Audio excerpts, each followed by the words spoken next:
Is it possible to make money in the care sector? This week we're talking to Caroline Southgate. We're going to hear about her journey as an entrepreneur, learn how she capitalised on a gap in the market, and what it's like being responsible for the lives of over 140 elderly people in the local community. I've known Caroline for over 20 years and she's an absolute superstar. This is an episode you won't want to miss.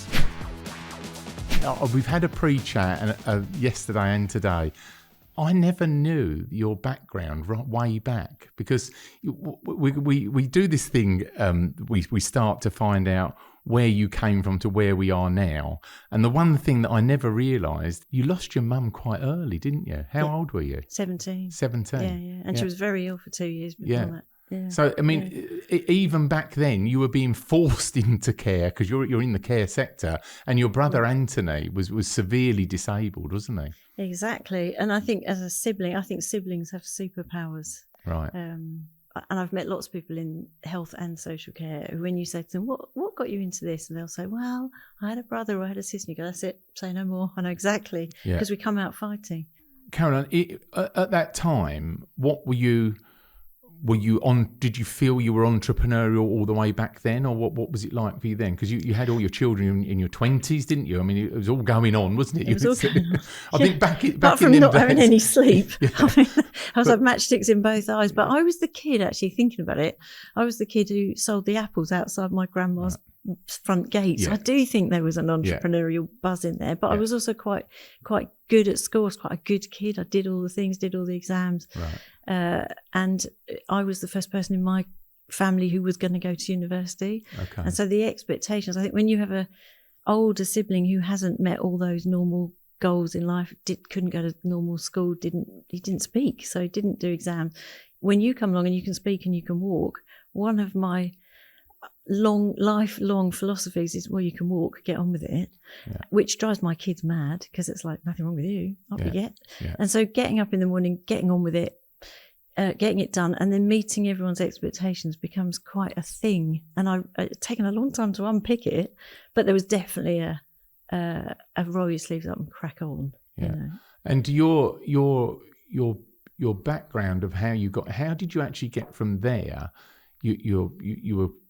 You had your children very young. You had how many children? Four children. Yeah. So this is all in your 20s. Mm-hmm. And you were telling me in the pre-chat that everything was kind of going well, but you got hit by the recession quite badly, your family. And very badly, yeah. So my husband at the time, he was a financial advisor. He was doing pretty well. He was taking on investments, and he always did very well. And he sadly died in the pandemic year. But he left a very successful investment business with lots of people trusted him with their pensions and all that. But at that point, everything went down the hole. I mean, it was just scary. And financial services is one of those where you can sell business, but when someone cancels, you pay back the commission you earned. So his commission statements were scary as hell. Right. And he said to me, you need to get a job.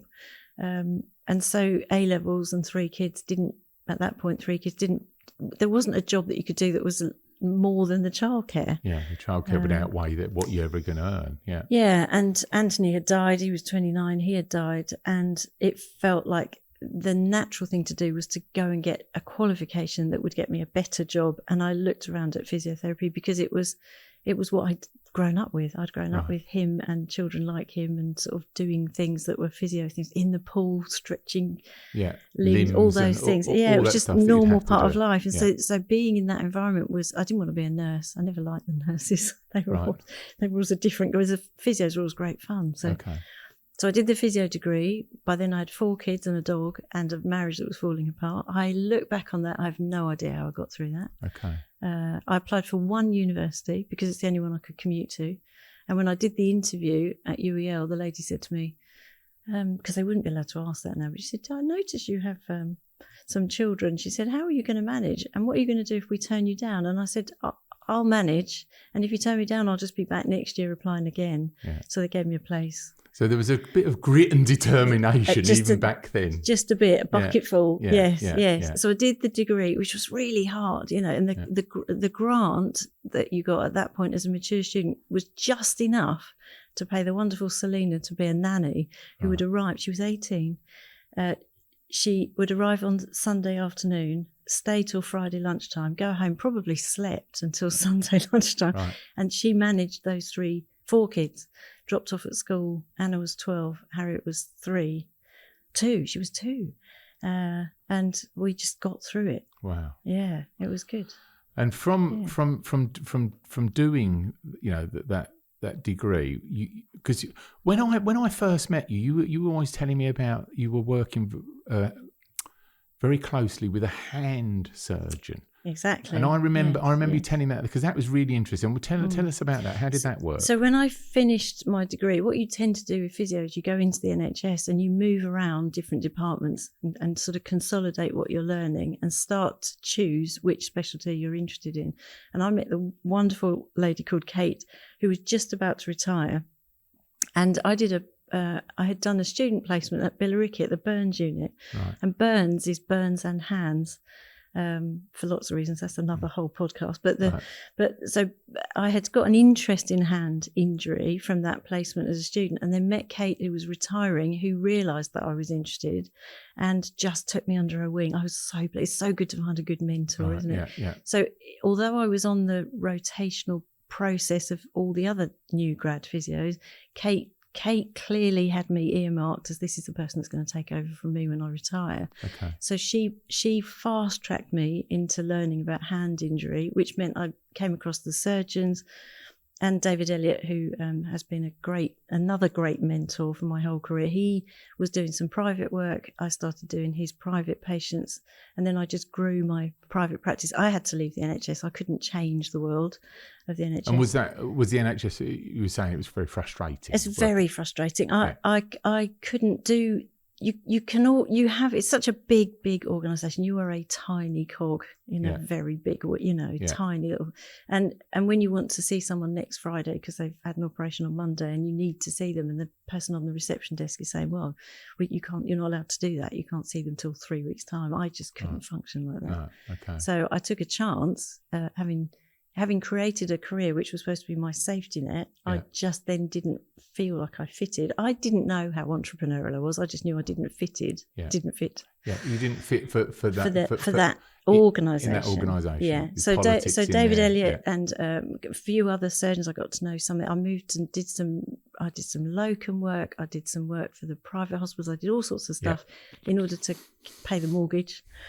And then David Elliott and I ended up investing in a building that was part of a whole group of us, and we built a clinic around his work and mine. And I will always be grateful to all those people who put their hands in front of me that had been damaged by everything from machinery injuries to arthritis, all those things. It became a really specialist clinic.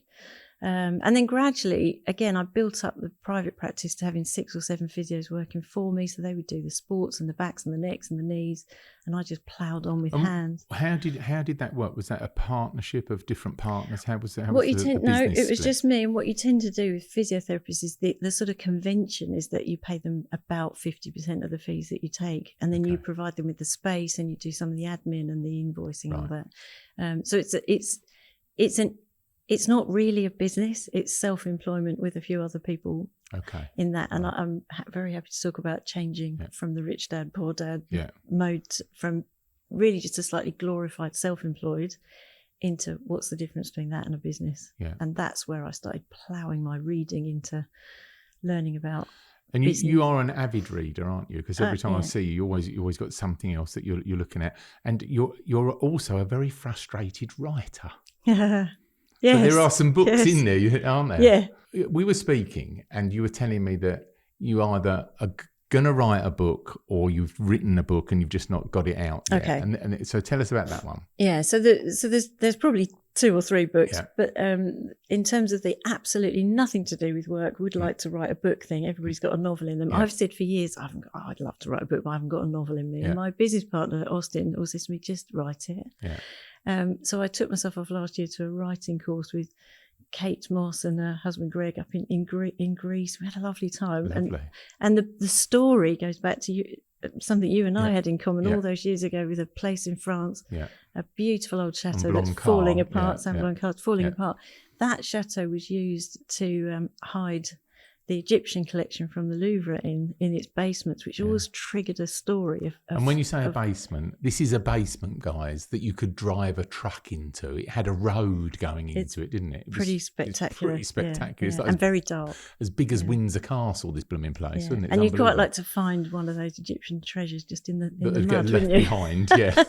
So my story goes from those treasures hiding away in World War II right the way through back to the 1920s, 1930s, the excavation of them, and then how they ended up all over Europe, and how they ended up in 1940 being squirreled down into the south of France. There's a lot of intrigue in there. Yeah. So that would be a proper delving book, wouldn't it, to find all that out? Yeah. And your space now that you're in now is all to do with care at home. At home for the elderly. So what happened was there has to be a leap between qualifying as a physio, doing private practice, and then I was doing home visits to people. So as a physio, often the people that work in private practice are really focused on musculoskeletal injury. They do sports, necks, backs, that sort of work, whereas I was quite interested in how else can I make this work in the off-peak time, especially in a commuter town.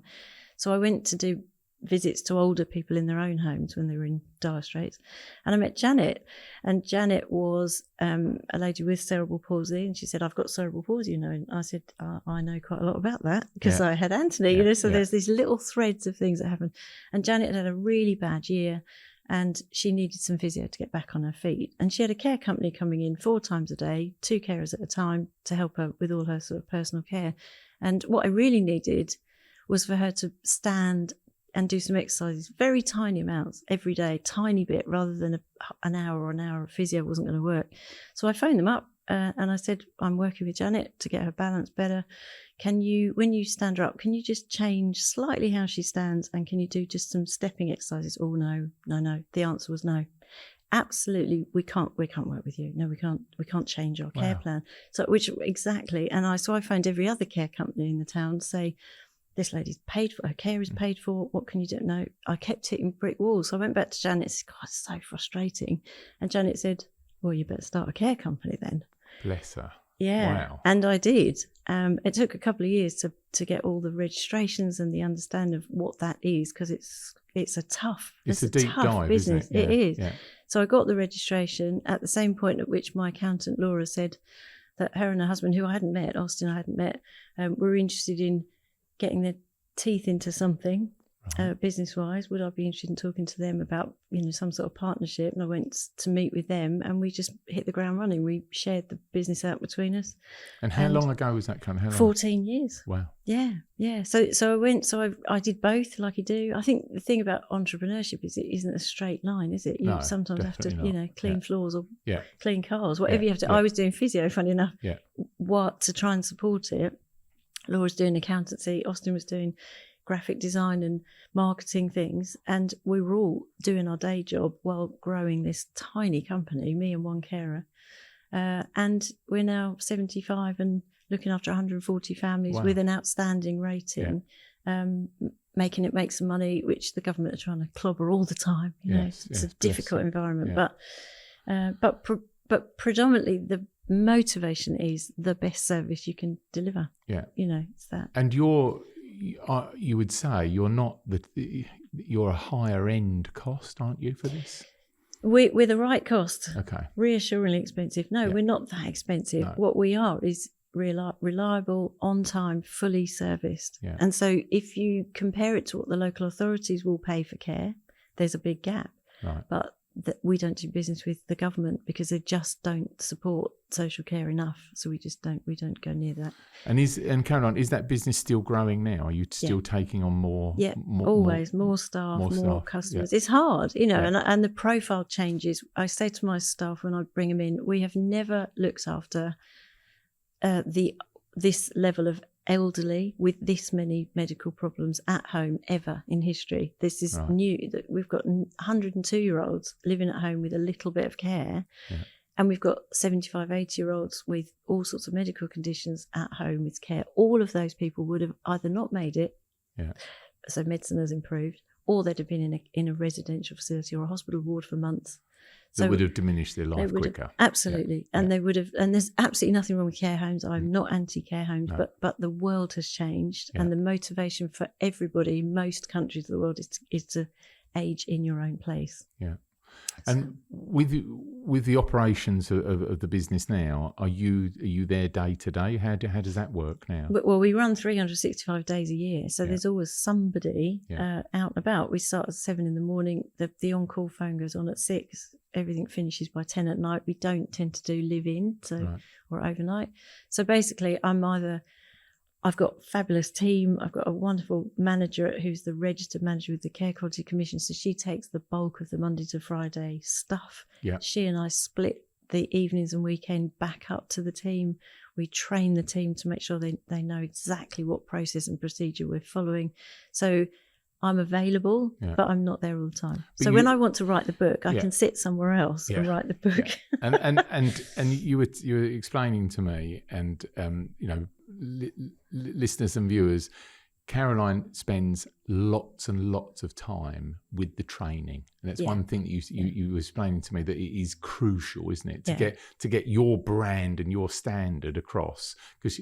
Are you taking existing carers and then changing them into your carers, or are you taking new people and turning them into carers? How does it work? Well, we do both, but in some ways, I would rather take a new to care person with the right values and turn them into a Doris carer than someone who's jaded by other people. And we've always done it that way, so does it that way. That's actually quite tricky. We slow everything down, so we don't rush. I mean, what people want from a care service, they want to know who's coming. They want to know what time they're coming, and they want them to do stuff. That has never changed. That was the market research back in 2010, and it still is. And it's part of our KPIs. It's how do we measure our successes on small teams, accurate timekeeping, those things. So if you take people from other care companies where they have been treated quite badly, they've run around doing 25 calls in the morning, slowing them down to give quality is quite tough. But we don't recruit for that. We recruit on values. And I think I do here as well. It's not about their existing experience if they're not in the sector. If we can see that they've got good values and they're going to come in and join with the rest of the team and be able to fit in and take training. I mean, that's a lot of it. Some you might get someone that's already knows the job, or they might know the job too much, or they think they know the job too much, or they just want to do it their old ways. What is happening with you're also looking at doing consultancy, and this is something that's sort of come out of just being in it so much, and you look over the fence and see what others are not doing, that you really feel there's some value you can bring there, isn't there? Yeah, absolutely. And I was very fortunate to be invited on the board of the Home Care Association, which represents all of the home care companies in 2,500 of them across the whole of the UK. And what you notice from that experience, which is great because you're mixing with people who've got thousands of employees and people who've got 10, is that everybody comes at this industry from a different starting point. So there's lots of people running small, very small care companies and medium-sized businesses. So it's anywhere between, say, 10 employees looking after 2 or 3 people. Like they might be looking after one house where they've got 3 or 4 people perhaps with learning disabilities and they've got the house to cover, right up to people with thousands of employees spread out doing all sorts of things. What you notice is that nobody's got all the skills, have they? You've got people coming at it who were a carer, who've been a senior carer, who've then set themselves up in a small business. They haven't necessarily got all the skills. And I think what my physio career has done, and then my business partnership with Laura and Austin done, is to give me real gravity over the depth and breadth of all the things you need to spin all the plates. And I've enjoyed that very much, like meeting other people and looking at the numbers. I went to Cranfield University, did their business growth program, which I would recommend to anyone because I think it's a very, very good program. It doesn't take too long. You come out of it with the equivalent of an MBA type feeling, but about your business. So doesn't take years. It just, you go in and go a deep dive on your own business. But what it does is it gives you the tools to look at someone else's. Okay. And are you physically doing consultancy going into companies? I have done a little bit of that, and I think that's my future. I think some of it. I think Doris is definitely my passion. It's always going to be there. I'm not doing anything that would risk that. It's there. But yeah, but it's frustrating, isn't it? Because I do consultancy for all different size companies and up and down the country, and I can see and I get excited about when they fill a questionnaire out, Caroline, and I can see, I know how to fix that. Yeah. I mean, I really know how to fix that, because Yeah. they're explaining their problem, what it is. And it might be that they've got family members and shareholding problems, this, that, and the other. And I know I can fix that.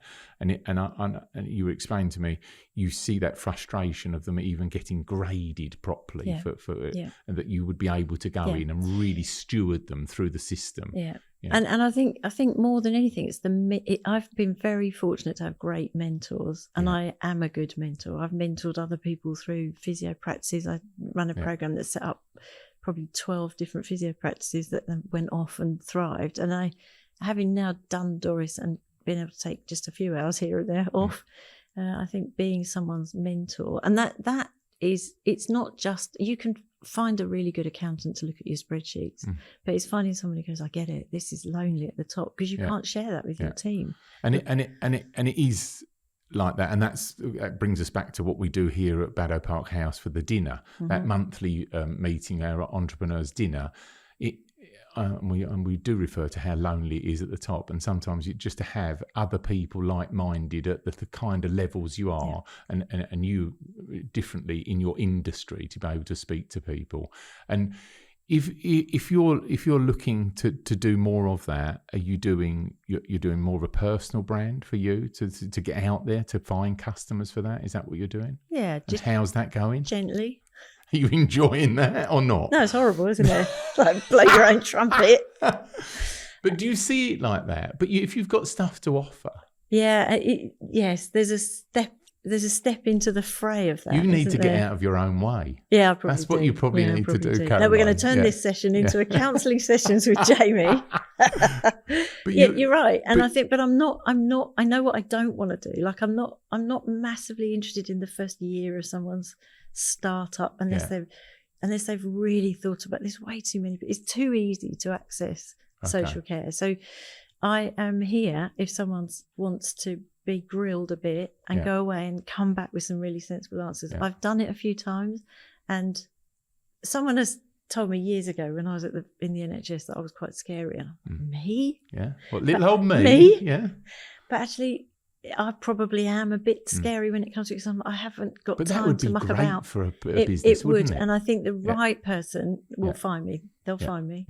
I need to get out of the way. I think that, I no shit Sherlock, I've been called, because I just go, the model's crap, so you need to change what you do, or you need to stop doing that business and do that, because your skill set's over there. And also that people are so unrealistic in that, it's particularly when it's vocational. So there's some really wonderfully kind people in the care sector, and in between this has got to make money. This is not a hobby. This has got to pay you, you know, and then you've got to pay all your staff. And the level of responsibility for 75 people's well-being and income is massive. Yeah.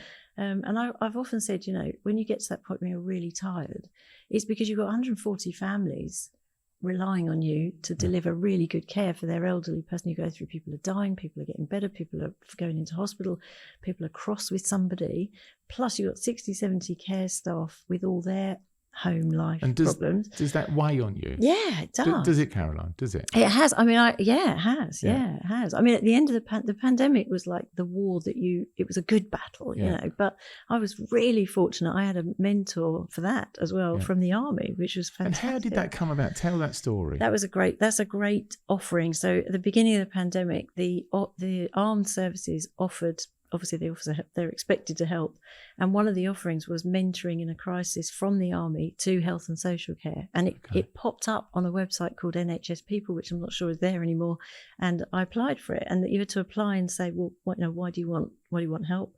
And I put in there that I just felt like the top of the pin, where everything was relying on me to make lots of decisions. You know how quickly things were changing, mask, no mask, can't get mask, all that stuff. And I said, I feel like the standard operating procedures of what do you do if a soldier dies? What do I do if a carer dies? Those really big questions. I couldn't discuss that with my team because it could be them, So I got the privilege of Lieutenant General Richard Cripwell as my mentor in his army gear in Turkey, second in command of NATO's land Zoom? Troops on Zoom every week. I hope he's listening to this because honestly, he was superb. I mean, the training and the background that they have to be able to see through things. It's 10,000 hours plus, isn't it? Oh, and that, exactly. And so we developed some standard operating procedure ideas. We looked at what you're going to do when you come out of it. He was very good at going, okay, this you're doing all right, trust your instinct, which was really, really good advice. Trust your instinct. I've used that phrase so many times since with other people. And we got through that, and he developed what he called Project Caroline, which was, and what else? Which is where the idea of consulting, being on the board. I didn't have that at that point. 2020, I didn't have a place on a national board for the Home Care Association. I hadn't done podcasts and I've done a lot of speaking arrangements and doing conferences and telling the story and things about developing your business. I've got a talk that's about being outstanding, because we got an outstanding rating, things like that. Yeah. That's all comes off the back of getting through the pandemic with the right person who goes, right, come on then, there's that. Now what else? And can you still get in contact with that guy now? I can. That's so cool. Yes, I love that story. can. It's been a very, very interesting process, and wonderful. Yeah. And every time I have somebody on, it always ends up being an ism of how they're built. You are definitely on the spectrum for ADHD. Oh, is he going to diagnose me here and now? Yes, I had read somewhere. Listen, it is. Yes, it is a thing. If you're around Caroline for much of a day, you will soon get that she is like electric. She's everywhere and on every question, on every topic. So you're being quite meek and mild at the moment. So tell us, how does that interfere? Help? What does it do for your world? I think I did do the test. Yeah. And I can't imagine doing the medication, because I can't imagine being that calm in my brain. What if you took the medication? If I took it, I'm like, someone told me that when what happens? When she took the medication and she's looking at a traffic light thinking, oh, the traffic light's red. And I was like, what's that feel like? That's weird. How do you can only think about that?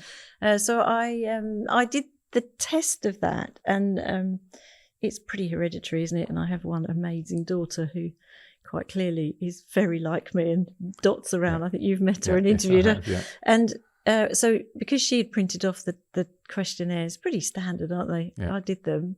And my friend who's a clinical psychologist said, you'll probably score quite low because you've got loads of coping strategies, with a wink, like you were definitely in that camp. And I scored really high. And I found it quite, it was almost a grief. It was almost like once I then delved into it a little bit, I thought, oh, if only I'd known that before. So it wasn't an easy thing to hear about yourself. And what would have knowing it, why would have that helped? I'm interested in that. Because there is a point as a woman, especially in your 20s, and I tried lots of things. I set up a food business when Anna was my little tiny baby, and I bought out of my head. So I had a second baby, and I remember saying, "Oh God, if I'm going to be home with one, I might as well be home with two." Yeah. And then in the middle of that, I'm cooking meals and freezing them. I was like the original Waitrose. I was sending out frozen meals out of my kitchen to all friends, all the single friends that we had. We used to buy these. I bought all these bowls, and then I set up a little children's clothes shop that didn't really work. And every time things didn't work and I didn't stick to them, I felt like a failure. Right. And so I think what would have helped would have been to know that you are always going to have a million good ideas. My dad is exactly the same. My dad said to me at one point when I was about 35, what you need is a book that you put the good ideas in, you keep some, you give some away. Oh, okay.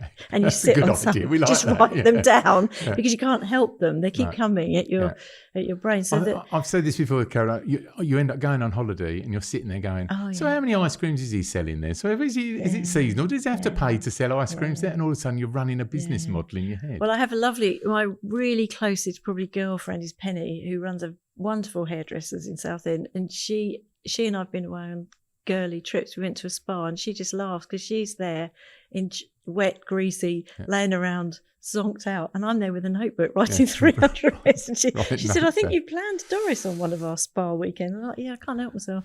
Hello, team. I need your assistance. The Entrepreneurs Conversation podcast is going great, but I want it to go better. So can you pass it on to one other person and share it so we can get that viewership up and get them numbers and get high in the charts?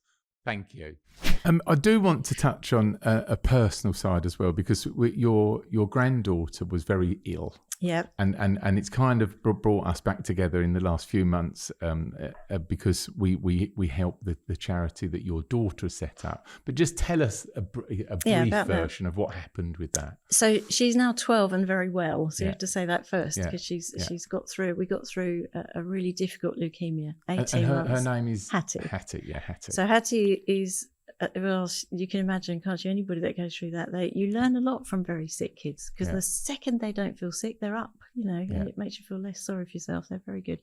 She got diagnosed with leukemia at 18 months. That is an automatic 2 years of really heavy duty treatment, and it just tips the family upside down.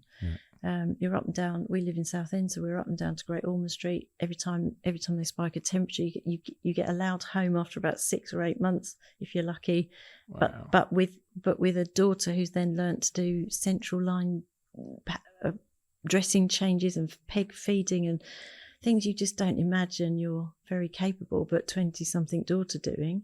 And they call it, for grandparents, there is research around how it feels to be a grandparent of a kid with cancer, and it's called doubled and silenced, because you are worried about your child and the grandchild. Wow. And you have no voice. Wow. So it was. And you've had the experience of your brother. Yeah, and I'd been in and out of Great Ormond Street. Here we go it was again, like it was, but from a very different perspective. Yes, and it gave me enormous insight into what my grandmother must have gone through with my mum with this disabled child, and that whole thing. So it was tough, and you've got all your faith placed in those medical teams. I'm a medical person, and yet I had no say. I was never invited to meetings. It's super tragic as well, isn't it? Because I had the pleasure of meeting Katie here, and we do some stuff here about her part for the charity. But she said like Hattie was that at the one particular time the only child that left that ward alive. And it's like wow, this is like really tough stuff. We need a lot more research into children's cancers. They're not there yet, know. And I think anybody who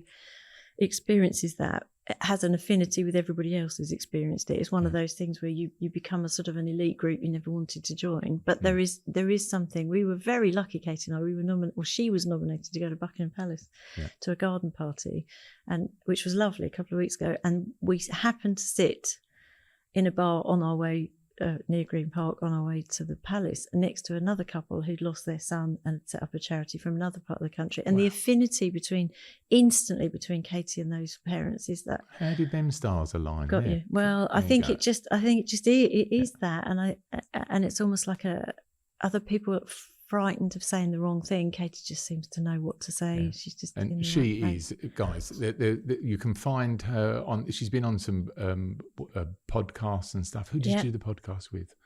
The guy in Southend who interviewed her. Oh, yes, John Hawker. John Hawker. So if you look up John Hawker and then you look up Golden Geese, that's the name of the charity. It's a fabulous, fabulous interview because you see who Kate is and why she was probably the one that was able to set the charity up and do it. And she's a chip off the block from you. She is an entrepreneur, isn't she? She is a real entrepreneur. That she's focused it into a charity rather than a business. And it's a whirlwind of force. I mean, and she collects money, she deals with all the people. We do some little sanctuary days and overnight stays here for families, but it's the least we could do because she's at it, isn't she? And she's on the case, and she's very passionate. And if you live in Southend, you live on the sea-to-sea line, there's even a Gold Geese train. Yes, she's there you go. She's that capable that she's managed to get someone to decorate the train. It's a super needed charity for those families to get community and steadiness with the ultimate tragedy that can happen in their world, isn't it? And kids don't see it as a tragedy. Kids in the middle of it, what you don't want is a gloomy face around you when that's going on. You don't want someone to be flippant. And I had people around me who were like, "Oh, she'll be fine. Look at the statistics." Just at the point at which she's in a point where they're, it's not that flippant. But equally, you don't want someone coming in the room with a oh, poor things, tragedy face. Somewhere in the middle, there is this kid wants to have fun. It wants to be at school. They want to be seeing their friends. Normality. And they're so held back from all that playing that what Katie's able to do is offer playing as well as and fun and things. So it feels like someone understands that this kid just wants to be. And the siblings, again, my experience with my brother, she has been brought up in a world where the siblings is a thing, and siblings will have superpowers, but equally they can feel very left out, and so she does sibling things, sibling parties and gatherings and counselling, and this is a good time to say to you, for the audience as watching and listening, entrepreneurship in this story that we're telling now, it isn't necessarily all about big business. It's about having gumption and risk and enthusiasm, leadership, kindness. There's some really good materials on kindness in leadership, and I think if that's you particularly in these health and social care careers, being a bit entrepreneurial allows you to offer your kindest leadership, which I enjoy. That I think my team know where they stand. There's a this is what we do, this is how we do it, this is why we do it, this is how we measure we do it. So we have a toolbox called Everything As It Should Be, and that, going back to the training and the development of other people, if someone wants to come and work with me and they see us as a stepping stone to something else, that's great. We're really proud of the alumni of Doris, if people have gone on to do nursing, physio, paramedics. But what they did was they had a grounding in caring early on in their career. It stood him instead, and so I think the similarity between Katie and I is quite profoundly about that sort of. I mean, I took on the oldies of Southend, and she took on the youngsters. But I think that you're right that to be able to give back, you kind of need to be a success to have the time, money, and effort to be able to really give back. Sometimes, we spend loads of time here doing training on our staff because we can afford to, because we make the profits that give us the time. Where someone that wasn't mindful enough could just take the money and run, and that's not what we do, and it's definitely not what you do in your business, because I've seen how hard you work on your training schemes. And I think the thing about social care is it's so undervalued and underfunded by the state sector that when they start to talk about an hourly rate for care at Southend Council's paying something like 24 quid an hour, you have absolutely cut that down. What's going to give? Training, you can't not be insured, you can't not be registered, you have to do some things that are absolutely, but people will have to cut corners. And so if you want to receive your service here at Baddow Park or my service, there is a price at which the price point is not about greedy fat cat profit, it's just about safe. Well, it's safe, effective and caring, isn't it, for us? But it's also about quality. It's that the expectation's high. This is important. You do a wedding; it's once in your lifetime, hopefully. But it's like in both sectors that we're just talking about. You can't drop the ball. You can never drop the ball. So the intensity of making sure everything's on point for care or for the luxury of a wedding. What is the retirement word in your vocabulary? Where does that sit? No. I know the answer to that. I just wanted to ask the question. No. Does it frighten you? Oh, God. No. Next question. I'm not retiring. I think how on earth would I retire? I don't know. I don't know what that would feel like. What I'm working on is work from anywhere. Yes, so very good. Yeah, well, fly like out of Southend, go to Pisa, sit in Tuscany, get on some meetings, have a little wander around, have a nice dinner. Still working, but having a nice time in between. That's about as close as I'll get. And are you going to? Are you? Because I'm saying to Caroline, she needs to do this because she can do that remotely and visit. The consultancy. Yes, James. You're walking around with all that blooming knowledge in your head. It would be nice to be. And it's easy. You don't need big stuff. You need just turn up. Yeah, exactly. And also, I I have been the beneficiary of some great mentorship, and it would be really nice to give that back. I think that's exactly. true. You know, you need to be paid for your wares, but at the same time, the knowledge, give it back. Otherwise, it's just locked in there, you know, with not having the opportunity to share it. I am the go-to person if you want to sit down and be fairly brutal about your numbers, but also about your quality, also about your lifestyle, creating, like you just said, the key is that to have the space in your head and the time and money to go, okay, how do I get those staff? There's no good moaning about staff. People will take a lowest line of resistance if they can. And we've all been on the receiving end of poor service, and that it's leadership comes from the top. It's why the NHS is in so much trouble. Leadership, I agree. It filters down. So I don't think entrepreneurs, business people, however you want to go with this, spend enough effort, time, and consideration for staff. Staff is it. It is when people say, well, you know, the customer comes first. Not in my book. My staff come first, and then the customer is next on the agenda. But I can't give great customer service without very well trained and organised staff on the right seats, on the bus, in the right order. You know, all that has to start first. And I think more so in your business that whole thing of your process and fit for purpose. I have to send someone out who might be 18 or 70. We've got carers of every age at 8 o'clock on a Friday night when someone's been sent home from hospital with a whole load of medication that isn't the same as when they went into hospital, and know that they will feel confident and comfortable to do whatever needs to happen, whether that's pick up the phone and report it, don't give the medicine. We've had angry members of families in people's homes wanting to, you know, they're extraordinarily vulnerable out in the community, and they need to know that we've got their back. They need to know that they have boundaries. So people will say I love my carers, but actually that's a privilege. That's a privilege to be a friend. We are friendly professionals, and training people who come into the care sector that it's okay to step back and let the rest of the team take over. You know, you might be absolutely on your knees, exhausted because of what's going on at home, your own grief, and then you're walking into a house where someone's dying, and you've got to be able to stay really calm and focused and positive and make the sandwiches and make the tea and support that family. If you haven't got it to give, you need to know that you pick up the phone and I will say, let's get Jane out of there and put someone else in for a bit. You just, and that's why the people who run my team on a database, John and Carl, I mean, they're superb at that. They're superb, but there's early warning system that is actually the carers are. We have said to people, we have picked our customers sometimes and said to people, we can't function like this because you clearly don't trust us. Right. And it's about politely letting a customer and their family go, because if I can't protect my staff in there because someone's being too aggressive. That's your priority, isn't it? For the staff? It is.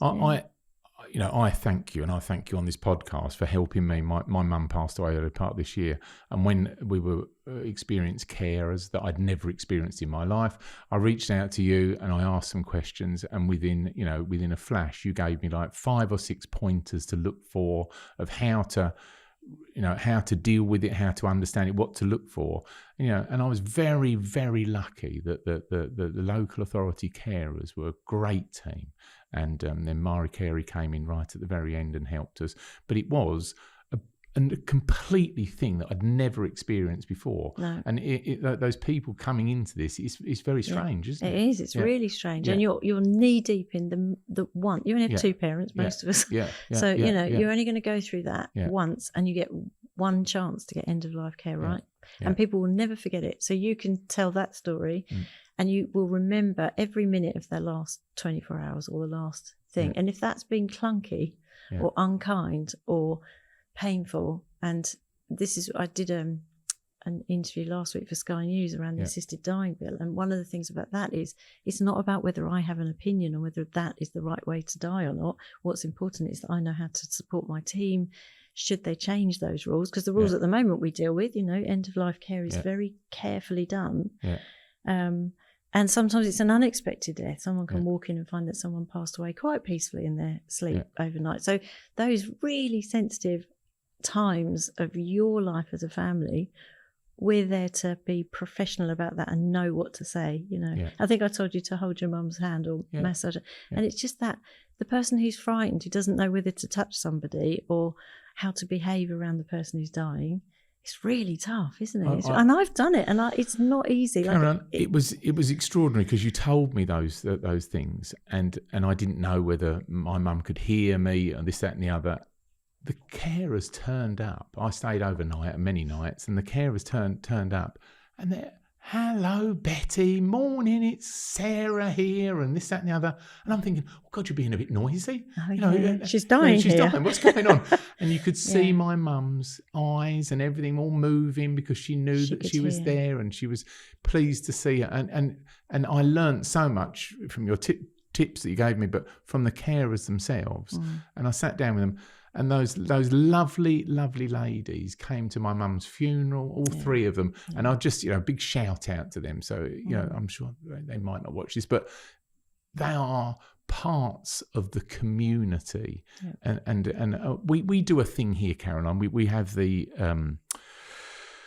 registrars, and every year we do a registrars tea party for them, so they can all meet up for their. Essex is the busiest county for signing off weddings. Yeah. They do the most wedding certificates, and I do a little speech there, and I say, you guys bring us into this world. You join us, and then you see us at the other end. And it was kind of, that whole thing. Well, them carers in that journey were very integral to the end, and they were a super. And it's a skilled job. Oh, God, every time I see a newspaper article or radio thing, it's like the unskilled workforce of care. I want to throw the radio out the window. It's not unskilled. No.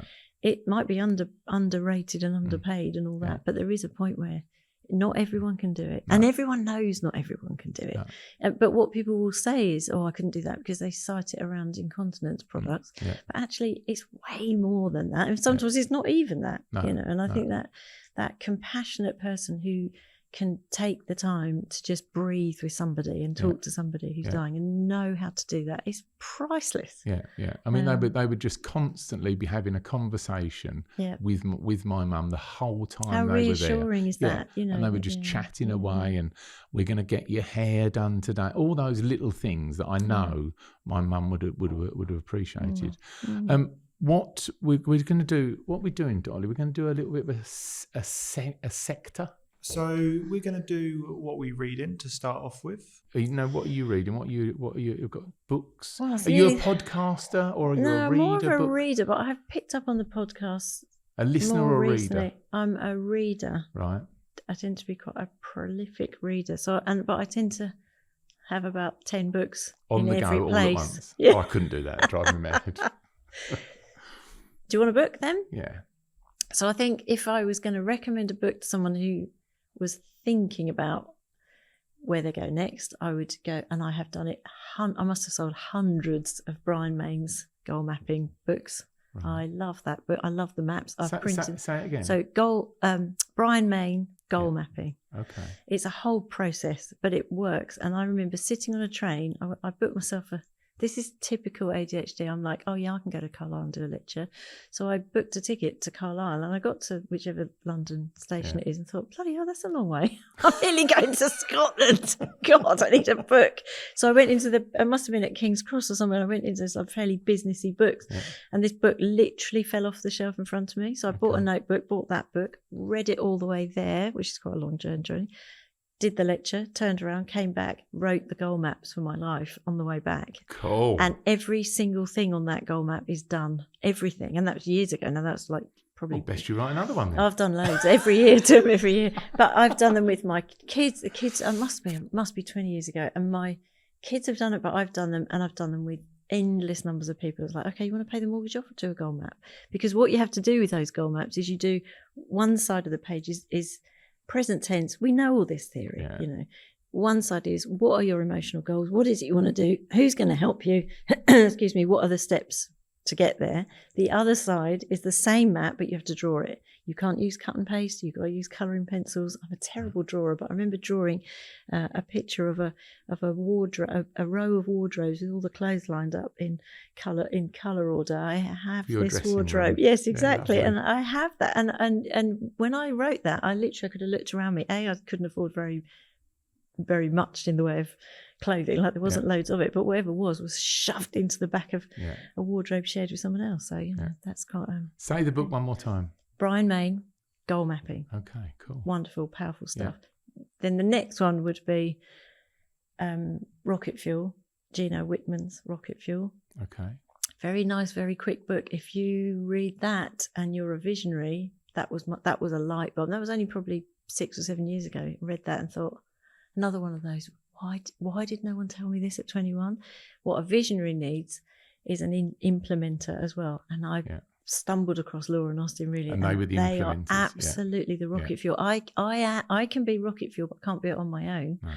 And so what you need behind you, and I think that's a really good description of. And I think the entrepreneur is very, very good at coming up with the ideas and the energy, but you need implementation. My favourite phrase from that book is, "You can give your organisation whiplash."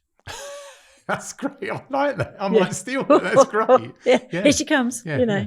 So that's a really good one. And then there's all the others. Do you remember about 100 years ago you recommended Malcolm Gladwell's Outliers to me, and that was for a different reason. That's because I had a son who was a prolific golfer, plays golf on the European Tour, and you said you should give that book to Matthew. And I remember reading it and thinking, he doesn't need to read that. He's already an outlier because he had all those things in his life.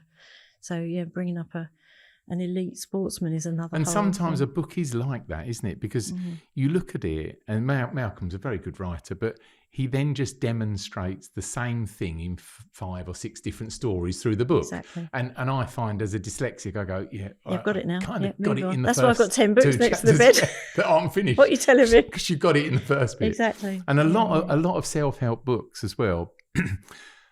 They're kind of the same story with a different personality reading it to you. But I'd like to go through it because I find there might just be that nugget that I've not heard before. Oh, yeah. And I commonly will read books, I've said this before on the podcast, 6 times over, because I see different things in them. I hear different things in them when I go again on them. But very good reading. I mean, Malcolm Gladwell, I think Blink is another great book of his. That would be my suggestion on it, Blink.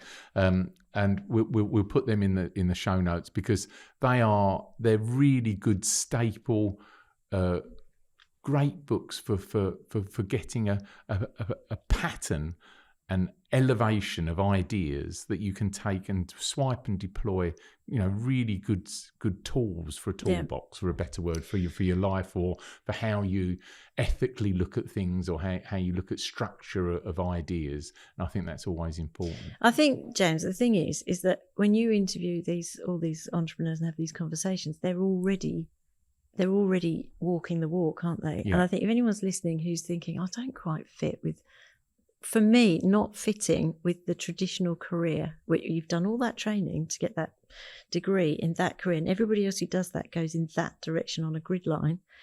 You might be an architect, you could be a physio, could be a doctor. If you don't feel like you fit on that grid line and you take a step off it, those books suddenly become like a lifeline to, I can see that other people can do that. And I think, like you say, they are all saying very similar things, but they're the similar things that those people who live in this world have to have.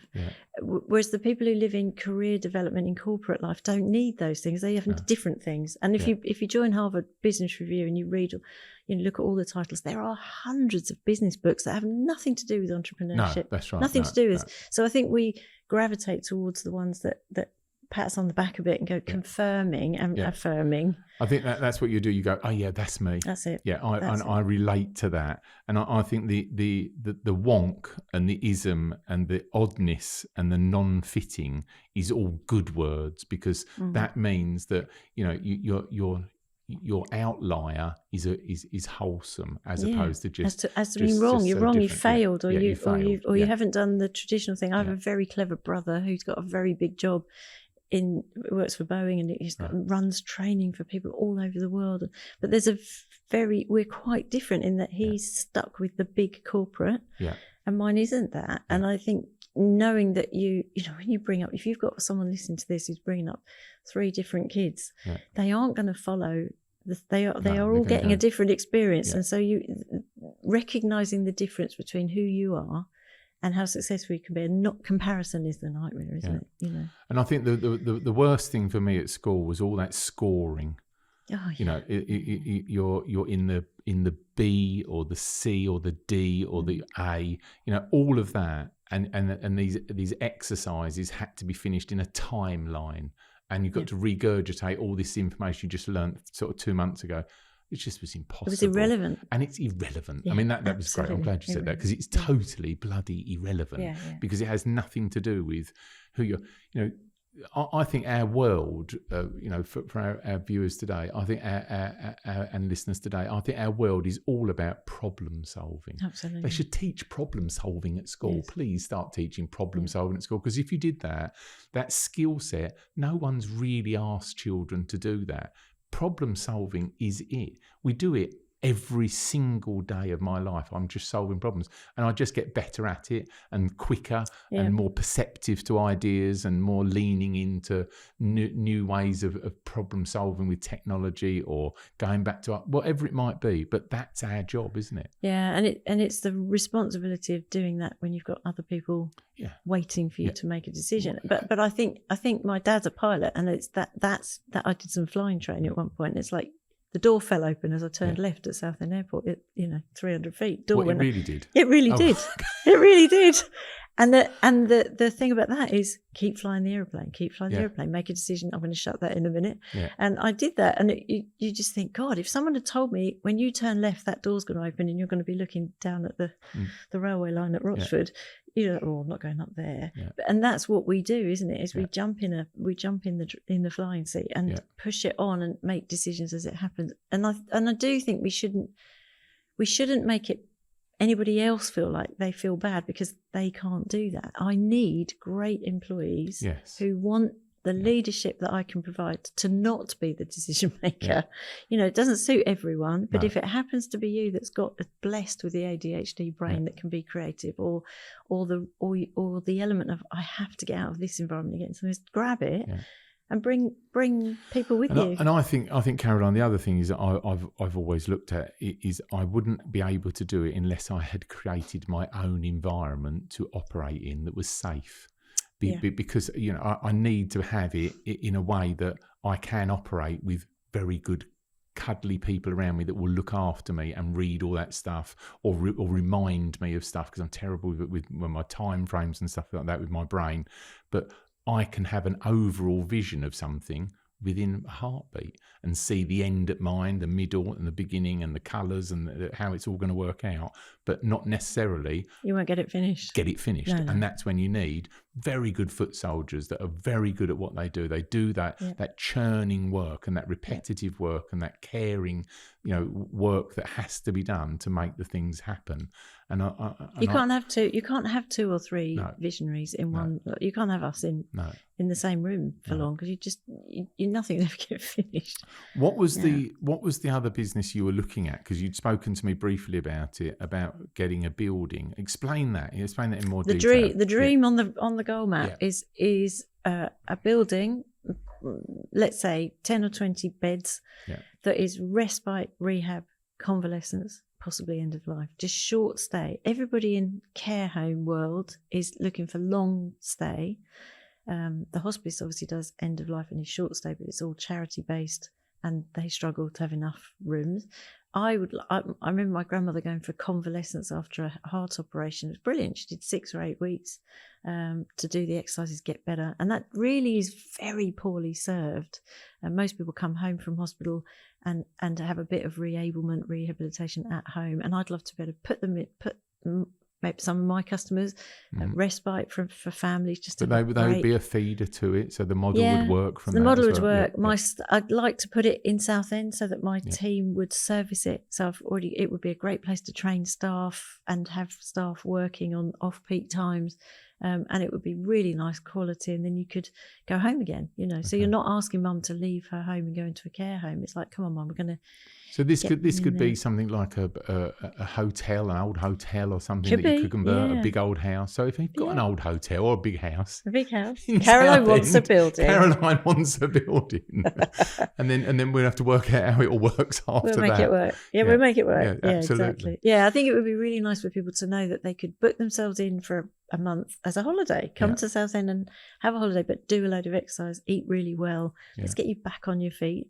A bit like a spa wellness opportunity, but for frailer elderly people who don't want to live in a care home but aren't quite where they should be at home. So like a halfway house or a respite. I would like it. I would call it a revolving door for my existing customers. So cool. I know lots of people who have gone into care homes and the family's a bit reluctant to use them, and they can't. Once you go, then it's quite difficult to come home again. Whereas this would be with the intention of always coming home again. Okay, come for a bit. Yeah. Caroline, where can people find you? If anybody's interested in care for their elderly family, they can find me at dorisjones.co.uk. And if they want me as a consultant, they can find me at carolinesouthgate.com. Okay, lovely. And if we have spoke briefly about it, Gold Geese, look them up. They are a fabulous charity. We do our little bit here at Baddow Park House. See if there's something you can do for them. They need help. They're a local community. It all goes towards helping the families and the children. So I'll give a call out there. So if you can do that, that would be great. Caroline, thank you for today. Thank you. Thank you for your time, because I know you're super busy. You're welcome. And we look forward to the book. Well, I think we should do books. Desert Island Books. Desert Island Books. Very good. Ollie, pay attention. Desert Island Books. Okay. How many books? I'll just bring all the 10 next to my bed and then we'll start again. Thank you very much. And if you've enjoyed today and you want to hear more Entrepreneurs Conversations with James Martin, subscribe, look up our back catalogue and all things good, hit the bell and support us. Thanks very much. And if I'm lucky, I'll see you on the next one. If you've enjoyed the episode, make sure you hit those buttons and bells and make sure you do the subscribe and give us a comment. Let us know what you think of the pods and how we're getting on and how we're delivering the message of entrepreneurs, the Entrepreneurs Conversation. And if I'm lucky, I'll see you on the next one.